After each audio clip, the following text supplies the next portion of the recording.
Bienvenue sur la 3e saison de votre podcast C'est Carré, le rendez-vous pour mieux comprendre le marché de l'immobilier. Vous avez été très nombreux à nous suivre lors des 2 précédentes saisons et nous vous en remercions infiniment. Merci pour vos commentaires, merci pour vos repartages. Surtout, n'hésitez pas, abonnez-vous sur nos différents réseaux sociaux pour suivre toutes nos actualités. Alors, on le rappelle, le podcast C'est Carré est une idée originale du groupe Diagadom, une entreprise spécialisée dans la formation, dans l'assainissement et dans le diagnostic immobilier. Et comme chaque saison est marquée par un nouveau lieu de tournage, aujourd'hui nous sommes ravis de vous retrouver ici au cœur de Paris, dans un espace complètement végétalisé de près de 200 mètres carrés. Lors de nos épisodes, nous aborderons différents thèmes, à la fois intemporels et d'actualité, avec nos intervenants qui partageront leur expertise, mais surtout leur passion pour l'immobilier. Et pour cette 3e saison, vous ne serez pas déçus, puisque nous aborderons le marché de l'immobilier sous l'angle de la crise énergétique, un sujet qui nous concerne tous. C'est parti donc pour ce premier épisode. On s'interroge pour savoir si l'immobilier est toujours une valeur refuge. A tout de suite.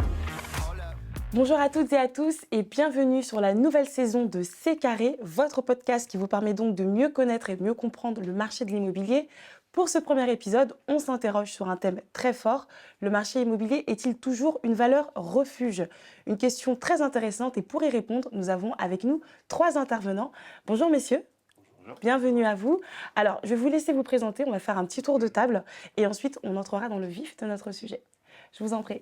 Je m'appelle Thierry Vignal, je suis le président de Mastéos, qui est une start-up de conseil en investissement locatif que j'ai créée il y a 3 ans et demi.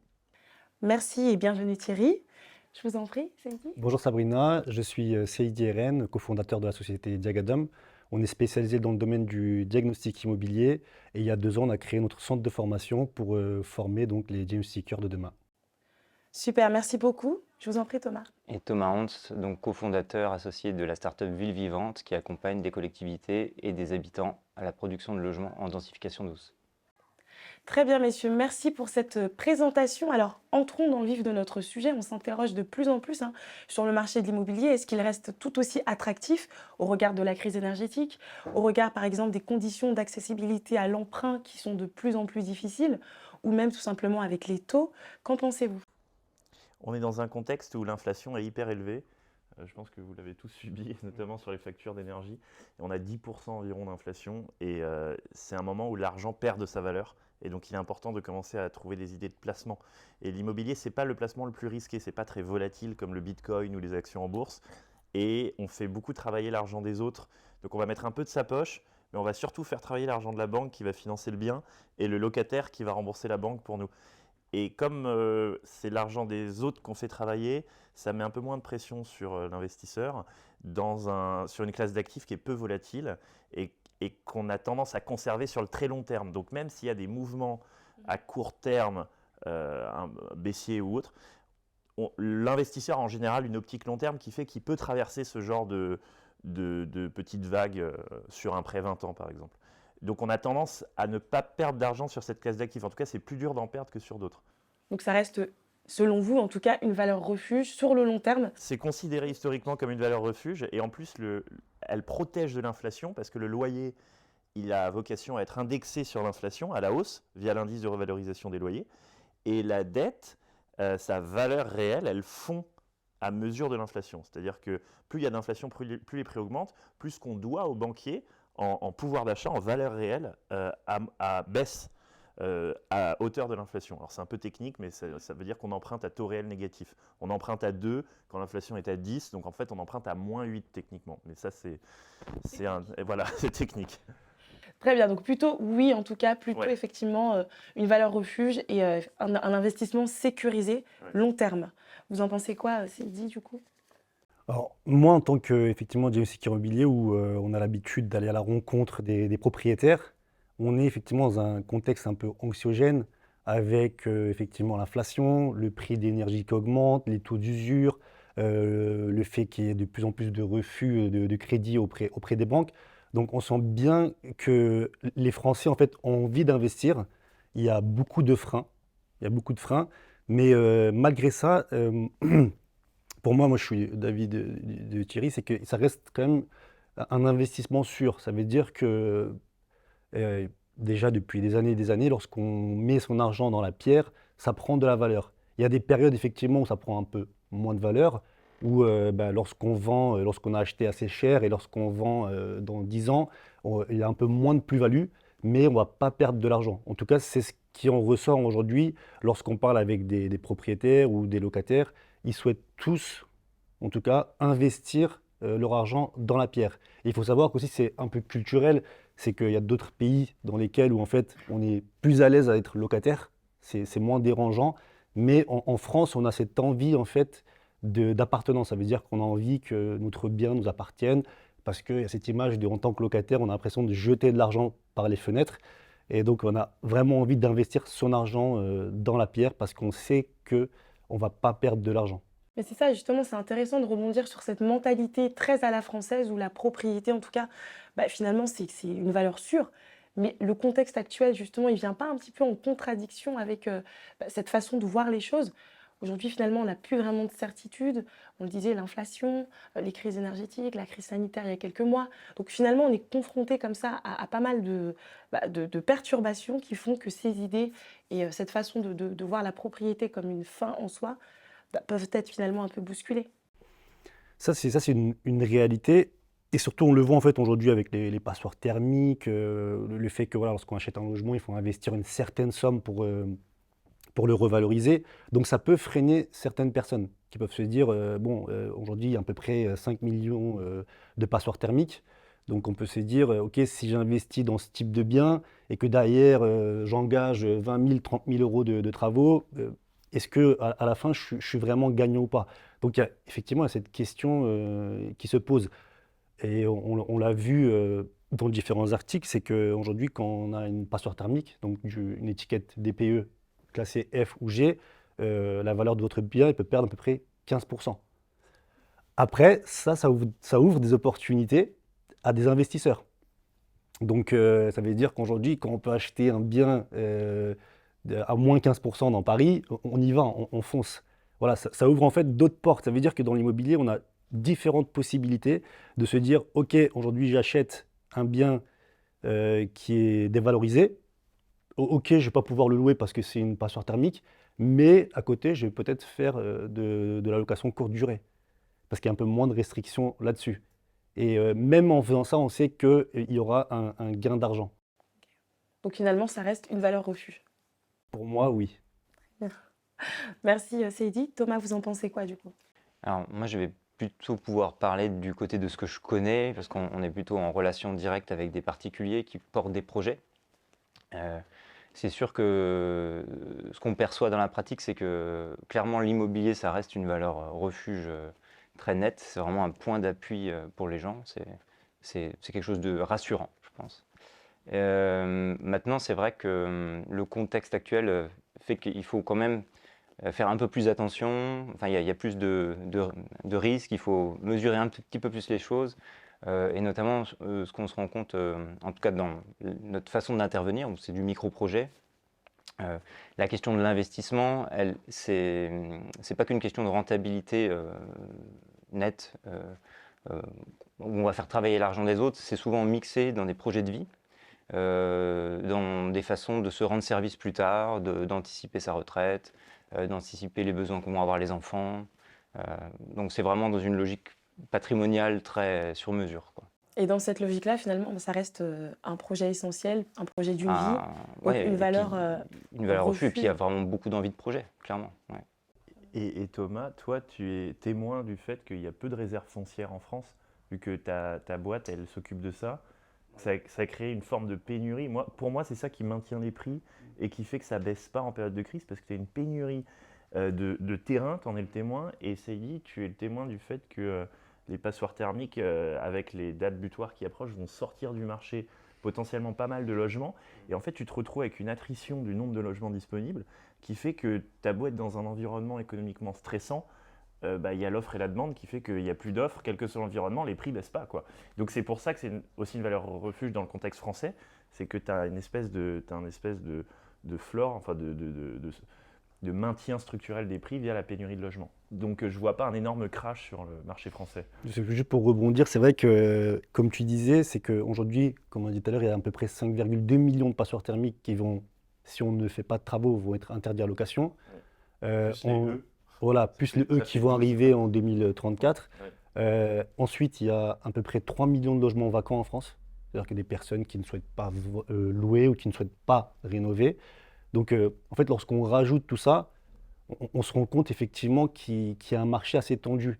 Nous, voilà, moi je suis dans l'immobilier, j'étais agent immobilier avant, on disait toujours il y a des périodes de hausse, de baisse. Donc voilà, il y a un moment où on se disait le marché va se rééquilibrer. Mais je pense en tout cas que depuis le Covid, on est pratiquement tout le temps à la hausse parce que c'est un marché tendu, on manque de logements et il y a de plus en plus de personnes qui souhaitent acheter et investir. D'accord.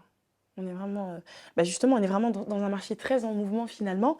Alors, d'après vous, messieurs, quel est pour le moment actuellement le meilleur investissement immobilier que l'on puisse faire au regard du marché actuel? Je pense que faut faire du small is beautiful. Faut viser des petits biens digestes d'un point de vue bancaire, donc pas s'exciter sur des gros projets d'immeubles de rapport qui ne passeront pas en banque parce qu'en ce moment les banques ne sont pas fans de financement, les taux sont élevés et donc il faut commencer petit pour lancer l'exploitation de sa capacité d'emprunt parce que c'est important de l'exploiter. On a tous une capacité d'emprunt latente. C'est quasiment de l'argent gratuit parce que, comme je l'ai dit, c'est la banque qui finance le bien, le locataire rembourse la banque. Ça serait dommage de s'en priver. Mais dans des contextes stressants, il faut commencer petit. Donc un petit studio à Marseille, à Toulouse, pas besoin de viser des rentabilités à 2 chiffres, mais ça permet de se lancer et de commencer à déployer son épargne et sa capacité d'emprunt. D'accord, donc doucement, et en tout cas une approche plutôt progressive. Et patrimonial sur des petits projets normaux. D'accord, c'est important de le préciser. C'est dit, vous en pensez quoi actuellement, avec notamment, on parlait du pass qui va effectivement bientôt exclure plus de 5 millions de logements, c'est bien ça, du marché. Quels sont effectivement les meilleurs biens sur lesquels on devrait investir actuellement? Moi, je prends l'envie des Français, c'est que on a l'impression qu'ils ont envie d'investir dans des maisons avec voilà, ce qui s'est passé avec le Covid. C'est qu'ils ont envie d'extérieur, ils ont envie de verdure, de lumière dans leur maison. Donc il y a cette envie d'aller vers du pavillon, vers des maisons plutôt que des appartements. Euh, Moi, je dirais que voilà, il faut investir en périphérie. C'est-à-dire que c'est des zones où ça peut prendre beaucoup plus de valeur que d'investir sur des villes ultra tendues. Donc moi, voilà, le conseil que je pourrais donner, c'est vraiment regarder en périphérie des grandes villes, s'éloigner un peu plus, sachant qu'il y a toutes les commodités qui sont là, hein, et s'orienter, en tout cas c'est un peu l'envie des Français, vers des maisons avec des jardins et des espaces plus verts. Très bien, très bien. Thomas? Moi, je dirais que le meilleur investissement locatif qu'on peut faire maintenant, c'est celui qu'on va faire chez soi, sur son terrain, dans son jardin, en remobilisant un bien qu'on a déjà. Notamment dans les secteurs qui sont tendus, prenons Paris ou l'Île-de-France, la valeur foncière, c'est déjà la moitié de la valeur d'un bien. Donc en fait, si on a capacité à aller chercher des droits à bâtir résiduels, surélever, recomposer un bien existant pour créer là un studio ou un T2, en fait on a déjà la moitié de son investissement qui est là, à portée de main. Toute la question, c'est de savoir un petit peu comment agencer les choses, obtenir son autorisation d'urbanisme, le mettre en œuvre. Et la deuxième composante, c'est l'investissement locatif qui va vous rendre service, c'est-à-dire qui n'est pas qu'un placement, mais qui va aussi servir au scénario de vie des personnes. Nous, on voit beaucoup de gens, par exemple, il y a un cas très classique, un secteur pavillonnaire pour le coup, maison. J'ai un cas en tête avec lequel on a travaillé en première couronne rennaise, un couple âgé qui vit, alors on a beaucoup construit des pavillons sur sous-sol non enterré en France dans les années 70-80, donc un pavillon qui pose un problème d'adaptation de la maison. Un sous-sol relativement haut, avec une hauteur suffisante pour permettre de réaménager un plein pied en rez-de-chaussée. Et en fait, les gens ont réinvesti pour recréer une unité de vie plein pied et ont mis en location leur étage. Et là, à la fois, ils ont fait un investissement locatif et en même temps, ils ont trouvé une solution pour leur problématique habitat dans les années qui viennent. Donc, il y a souvent des combinatoires à faire comme ça entre le besoin de la personne et la façon de faire évoluer le bien, qui peut aboutir sur un investissement très rentable. Mais c'est très intéressant parce que justement, on en parlait lors des précédentes saisons, suite notamment à la crise sanitaire, beaucoup de personnes avaient justement réinventé un peu leur mode de vie avec des réaménagements, des rénovations, mais cela quand même nécessite pas mal d'autorisation, notamment auprès de l'urbanisme, on en parlait. il y a plusieurs aussi nouvelles restrictions gouvernementales, il y a des nouvelles lois.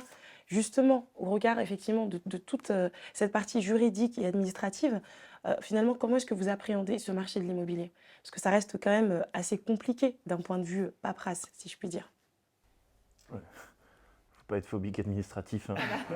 Vous nous aidez là-dessus dans ta boîte? Ben, en gros, c'est le gros de notre travail aujourd'hui, notamment dans des secteurs tendus, on va dire. Alors, dans les secteurs tendus, ben, aujourd'hui, par exemple, si on prend les villes de plus de 10 000 habitants en France, et leurs proches, les villes de plus de 10 000 habitants, les communes qui leur sont périphériques, on a à peu près 9 millions de maisons, si on parle des maisons. 9 millions de maisons. C'est des maisons qui sont situées dans des endroits où les commerces, les services sont accessibles facilement, où il fait bon vivre, qui sont équipés. On peut éventuellement faire ses déplacements quotidiens en vélo quand, par exemple, il n'y a pas d'essence. Et si on arrivait à activer en fait, deux maisons par an, deux propriétaires par an qui réalisent un projet, on a à peu près 200 000 logements potentiels à aller sortir. La moitié de ce qu'il faudrait produire en France. Et c'est vrai que le frein principal, ben, il est dans le process réglementaire. En France, il y a beaucoup d'administratifs, c'est complexe. Il y a l'autorisation du droit des sols. Pour peu qu'on ait un monument historique, il y a des contraintes en plus. Il y a des règles de droit privé également. Il y a souvent des servitudes ou des choses un petit peu du passif avec lequel il faut composer. Donc c'est très technique, c'est notre travail. C'est le travail qu'on fait pour les particuliers et pour les habitants des collectivités qui mettent à disposition ce service-là à leurs habitants pour que les choses se libèrent en fait et qu'on produise des logements voilà, là où les gens ont besoin d'habiter. Mais c'est la grosse difficulté, elle est là. C'est ça. Ça complexifie tout en fait finalement et limite ça refroidit un peu. Ça refroidit, ouais, ça freine pas mal de projets, notamment sur les réglementations énergétiques où on est obligé de sortir des notes G, puis F, puis E. Et c'est pas si facile, hein, parce que le budget moyen pour sortir une passoire thermique, c'est 25 000 euros, d'après les fédérations du bâtiment. Il faut les trouver, les 25 000 euros, surtout à une période où les gens ont déjà du mal à payer leur facture d'électricité. Il n'y a pas d'outils bancaires adaptés à ça. Et donc, il y a cette contrainte-là. Et ensuite, il y a plein de mini-contraintes comme le plafonnement des loyers, l'interdiction du Airbnb, le plafonnement de la revalorisation des loyers sur l'inflation. En fait, c'est un pays qui est très pro-locataire, ce qui est une très bonne chose d'ailleurs. Parce que, a priori, nous deux, on a des sociétés qui sont tournées vers le locataire avant de la tourner vers l'investisseur. Mais le risque, c'est ça, c'est de refroidir les gens. Et aujourd'hui, il y a moins d'investissements locatifs qu'avant. Et du coup, il y a une pénurie de logements, et il y a une tension locative qui monte, et il y a de plus en plus de locataires qui ont du mal à se loger. Donc c'est un fin équilibre à trouver, mais pour l'instant, il y a beaucoup de bâtons dans les roues. Mais normalement, ces nouvelles propositions gouvernementales, elles étaient peut-être aussi censées favoriser les investissements, ou pas? En tout cas, elles sont saines. Hein. Elles sont saines, mais elles complexifient le parcours, je trouve. En fait, il y a cette volonté du gouvernement d'aider à investir, d'aider à améliorer l'habitat. Mais après, il y a aussi une réalité de terrain qui est tout autre en fait. Ça veut dire que, voilà, c'est ce que tu disais, c'est qu'aujourd'hui, je pense que les Français, ils ont envie d'améliorer leur habitat, ils ont envie de moins consommer, bien sûr. Mais après, derrière, lorsqu'on voit les budgets qu'il faut investir, certes, ok, il y a des aides qui sont mises en place, mais il faut savoir qu'aujourd'hui, nous, quand on parle avec les propriétaires sur le terrain, c'est que cet argent, déjà, il faut le sortir. Il faut sortir de sa poche et après se faire rembourser par l'État. Donc ça veut dire que ces 25 000 euros, il faut les avoir. Après, il reste quand même un reste à charge hein, pour les propriétaires selon les revenus de chacun. Mais voilà, il faut déjà avoir ce fonds-là, il faut le sortir et après se faire rembourser. Donc oui, il y a cette volonté de l'État. Ils ont envie de... Parce que ça reste quand même un sujet où les Français ils tiennent à cœur. Voilà, c'est l'immobilier, c'est leur bien, leur patrimoine. Après, il y a une réalité du terrain qui est tout autre, où il faut aussi le prendre en compte et il faut essayer de faciliter les choses pour que l'investissement, en tout cas, devienne plus un plaisir qu'une contrainte. Écoutez, messieurs, on a bien répondu, je pense, à la question. Hein. Donc, effectivement, on a abordé les différents points qu'on souhaitait. Si vous aviez un conseil peut-être à donner à nos futurs investisseurs ou même à nos investisseurs qui veulent développer leur portefeuille, quel serait-il avant de se quitter? Un petit conseil pour la route. Moi, je rappellerais que le rendement locatif, c'est-à-dire ce que génère un bien en loyer par rapport au prix, il est corrélé au risque. Et par risque, j'entends frottement tout ce qui peut empêcher de dormir en fait. Donc plus on va chercher de la rentabilité, par exemple si on achète une coloc en banlieue de Roubaix à 12% de rendement, on va avoir tous les risques et les frottements qui vont avec. Donc il faut se rappeler ça, il ne faut pas être obsédé de rentabilité. Il y a aussi une notion de plus-value qui marche très bien, malgré le contexte, en tout cas sur le long terme. Donc voilà, ne pas prendre trop de risques, surtout sur un premier projet. Merci. Seydi. Il faut investir, mais il y a ce côté, il faut regarder différents points. Alors, surtout en tout cas pour un parti, surtout sur la consommation énergétique. Parce qu'aujourd'hui, c'est quelque chose qui vient peser sur votre pouvoir d'achat. Donc, OK pour faire un investissement, que ce soit vous pour habiter dedans, donc forcément, on a envie de réduire sa consommation énergétique, ou que ce soit pour des locataires, leur permettre aux locataires de vivre dans des meilleures conditions et indirectement, en fait, leur permettre à la fin de pouvoir payer leur loyer. C'est-à-dire que s'il y a des charges importantes qui pèsent sur cette consommation énergétique, forcément, les locataires, s'ils doivent payer, je sais pas, 1 200 € de consommation énergétique à la fin de l'année, si on arrive à réduire ça à 700 €, voilà. En tant qu'investisseur, je pense qu'on est un peu plus serein en se disant, OK, mon loyer va rentrer à la fin du mois. En tout cas, voilà, continuer à investir, mais porter un peu plus d'importance sur ce côté énergétique. Merci Seydi. Thomas. Alors, le conseil que je donnerais, ce serait pas forcément de chercher quelle est la ville de France qui a le meilleur taux de rentabilité, peut-être juste de regarder chez soi, là où on habite, son jardin, sa maison. Toutes choses égales par ailleurs, je ne connais pas en France une commune où il n'y a pas de tension sur le marché locatif. Tout dépend pour quelle offre, mais il y a des besoins partout, dans toutes les communes, y compris les plus petites. Et donc c'est déjà de se pencher sur tout le potentiel qu'ils ont peut-être déjà à portée de main pour faire un premier investissement qui ne serait pas risqué.